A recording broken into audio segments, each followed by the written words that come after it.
Pixies, The Night the Zombies Came album review. Let's chat about it. Hey friends, what's going on? John here from What's Spinning here tonight to chat about this 10th album from legendary studio recording artist, alternative rock and indie rock legends, the Pixies, ladies and gentlemen. If you missed it, I ranked their entire discography yesterday. Be sure to go over and check it out if you want a full breakdown of their discography as far as I'm concerned. But right now we're here to chat about their latest record, The Night the Zombies Came, an album that honestly I've been kind of curious to hear for a while now, mostly because I haven't thought the singles were that bad, which is something I'm usually not feeling when it comes to these later Pixies records. But let me tell you, at the end of the day, God, I hate to say it, but this record is just very middle of the road. For a handful of tracks though, the legends absolutely do show up for work, like on You're So Impatient. This one was a single. This one's got a little bite to it, a little snarl. There's definitely some urgency in this riff. I actually really enjoy it. As a matter of fact, the riff is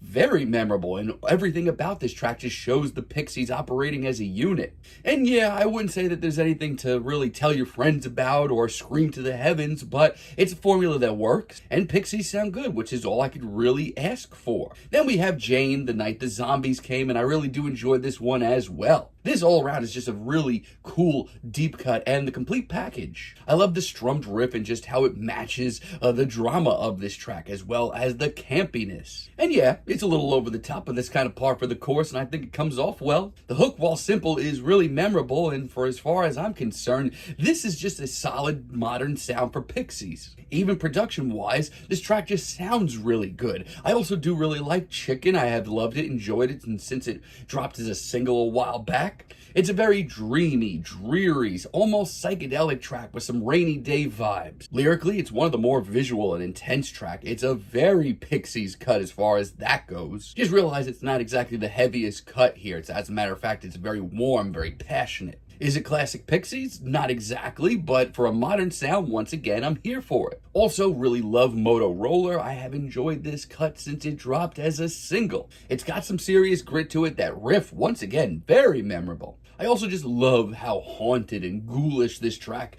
comes off at times. Now, once again, I would say that this is a little straightforward, but it's not cringy, it sticks with you, and it's probably the catchiest track here. Now, so far, it's been solid. Pixies have seemed to have shown up for work, so to speak.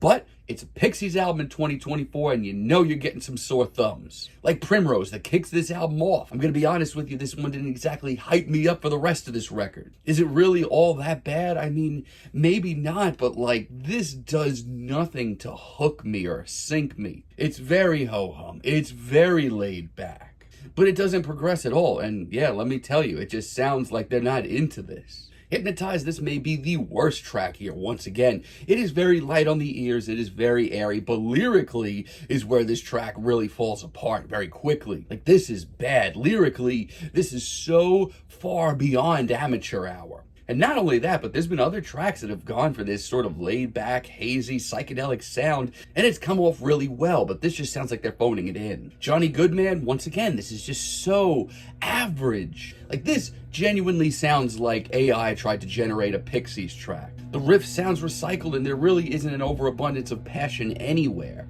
It's just so unmemorable, and also Mercy Me doesn't help either. I mean, there is no middle ground for these modern Pixie records, I feel like. You're either getting tracks that are very decent for where they're at, or unbearable and hard to listen to. It's just so bland. It's so boring. This sounds like it was whipped up in 5 minutes. And once again, it's not like they can't do these laid-back, hazy, psychedelic tracks. A lot of them are really good on this record. So, unfortunately, this record is just kind of middle of the road for Pixies. I mean, it's certainly better than, I don't know, Head Carrier and Indie Cindy, but I don't know if it's better than, like, Doggerel and Beneath the Eerie. But it's also certainly far from their worst album. I Hear You Mary, this is a really cool track. This is a gloomy, gothy, downtrodden track that may be the best deep cut. It actually shows them really trying some new things, which is greatly appreciated, and the result is really exciting. That guitar solo, really memorable, and that big group chorus is one of the most memorable of this entire record. Oyster Beds is really good too. It's got some teeth, it's got some serious grit, it's the heaviest cut of the bunch. It doesn't sound like the band's phoning anything in either, which almost makes it sadder when they do. Collectively though, it is one of the better tracks here, as is Ernest Evans. Once again, when they focus, they are putting together some gold. This is a completely off the rails track that just does not sit still. It's a little bluesy, it's a little wild-eyed. I love Frank's lyrics here as well. That, alongside of a really great guitar solo, once again, and an overall wild feeling, makes for an exciting cut. Kings of the Prairie is also just really nice. I do like how airy and carefree this is. We get some of Frank's most passionate vocals on this cut as well. Once again, nothing outside the box, but this is the classic Pixies formula. But this is the classic Pixies formula done in a modern way and having it work.